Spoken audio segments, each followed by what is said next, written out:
Hi hello नमस्ते. मी उज्ज्वला पवार या YouTube चॅनलवर तुमचं अगदी मनापासून स्वागत आहे. तर इथे मी 5 कांदे घेतले आहेत. तर इथे मीडियम आकाराचे कांदे मी घेतले आहेत.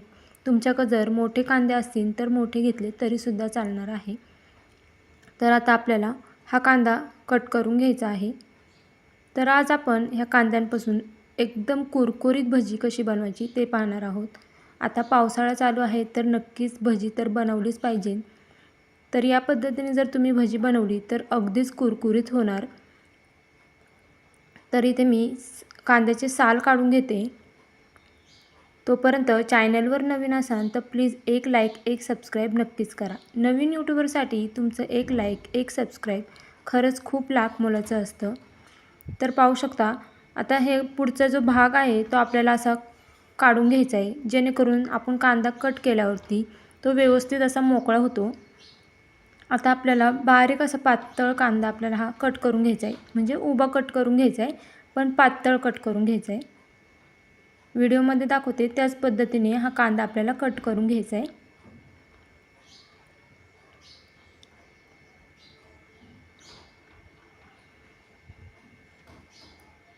तर पाहू शकता अशा पद्धतीने आपल्याला हा सर्व कांदा कट करून घ्यायचा आहे.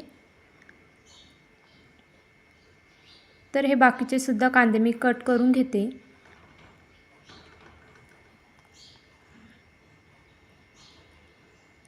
तर इथे पाहू शकता इथे मी सर्व कांदे कट करून घेतले आहेत.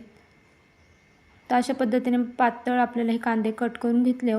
यामध्ये आपल्याला ओवा घ्यायचा आहे हातावरती आणि असा क्रश करून यामध्ये घालायचा आहे. ओवा घातला की मग ह्या भजीला टेस्टसुद्धा खूप छान येते आणि ओवा आपल्या पोटासाठी सुद्धा चांगला असतो. त्यानंतर यामध्ये आपल्याला चवीनुसार मीठ घालून घ्यायचे.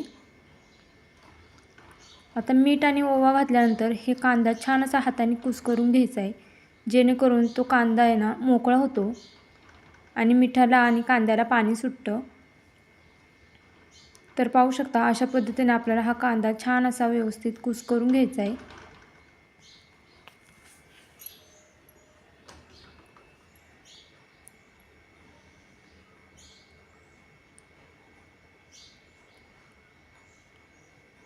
तर आता इथे मी कांदा कुस्करून घेतला आहे.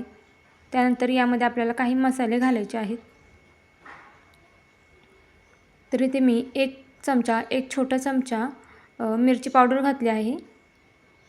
त्यानंतर एक छोटा चमचा अर्धा चमचा मी हळद घातली आहे. त्यानंतर एक मोठा चमचा इथे कॉर्नफ्लॉवर घातला आहे. आता इथे 2 मोठे चमचे बेसन पीठ घालायचं आहे. आपल्याला इथे पीठ जास्त वापरायचं नाही आहे, पिठाचा वापर कमी करायचा, म्हणजे मग भजी आपली कुरकुरीत होते. पिठाचा वापर जर जास्त केला तर मग भजी नरम पडते. आता बघा इथे कुठलाही पाण्याचा वापर करायचा नाही आहे. आपण जे मीठ घातलं होतं ते असं कुस्करून घेतलं तर त्याच्यामुळे त्याला पाणी सुटलं आहे कांद्याला. आता त्या पाण्यामध्येच आपल्याला हे व्यवस्थित मिक्स करून घ्यायचं आहे. बघा हाताने असं छान असं कुस्करून मळलं की मग ते छान असं बरोबर व्यवस्थित मळलं जातं. त्याला पाणी टाकायची गरज पडत नाही आणि पाणी नाही टाकलं की मग भजीसुद्धा कुरकुरीत होते. तर पाहू शकता इथं पाणी सुटलं आहे आणि त्या पाण्यामध्येच मी हे पीठ मळून घेतलं आहे. बघा अशा पद्धतीने आपल्याला हे पाहिजे नाही, जास्त बेसन पीठ वापरायचं नाही आहे. आता इथे एका साईडला मी गॅसवरती तेल गरम करायला ठेवलं होतं. आता आपण चेक करूया तेल गरम झालं आहे का. तर इथे एक कांद्याची खाप आपण यामध्ये टाकून बघितली तर पाहू शकता छान अशी व्यवस्थित वरती आली आहे, म्हणजे तेल आपलं गरम झालं आहे. आता यामध्ये आपल्याला एक एक भजी सोडून घ्यायची आहे. भजी सोडताना आपल्याला गॅसची फ्लेम ही फास्ट ठेवायची आहे.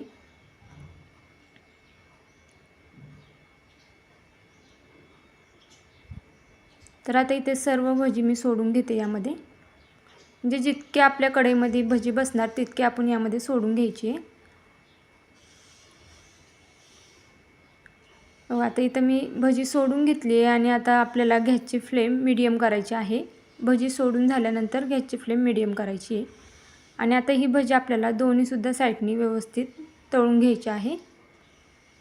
मीडियम गॅसवरती आपल्याला 2 मिनटं लागतात ही भजी तळायला. तर अशा आलटून पलटून आपल्याला दोन्हीसुद्धा साईडनी छान अशी तळून घ्यायची.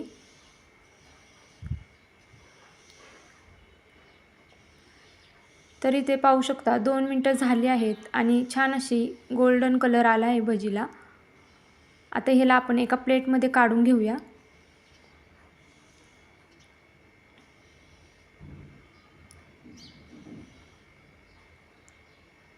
तर आपली एक बॅच तळून झाली आहे. तर त्याच पद्धतीने आपल्याला दुसरीसुद्धा बॅच तळून घ्यायची आहे. भजी सोडताना गॅसची फ्लेम ही फास्ट ठेवायची आणि एक एक करून आपल्याला यामध्ये ही भजी सोडून घ्यायची आहे.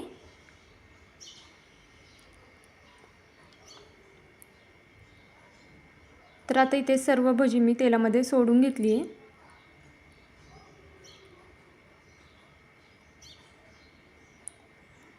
आता भजी सोडून झाली की गॅसची फ्लेम मीडियम करायची आणि आपल्याला ही व्यवस्थित अशी तळून घ्यायची भजी. चॅनलवर नवीन असाल तर प्लीज एक लाईक एक सबस्क्राईब नक्कीच करा. नवीन यूट्यूबरसाठी तुमचं एक लाईक एक सबस्क्राईब खरंच खूप लाख मोलाचं असतं. तर पाहू शकता इथे 2 मिनटं झाली आहेत आणि ही सुद्धा भजी तळून झाली आहे. आता याला आपण एका प्लेटमध्ये काढून घेऊया.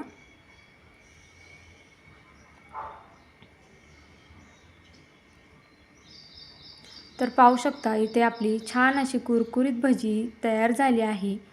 तर ही भजी तुम्ही सॉससोबत किंवा मग मेयोनीजसोबत किंवा चहासोबत किंवा मग अशीसुद्धा खाऊ शकता.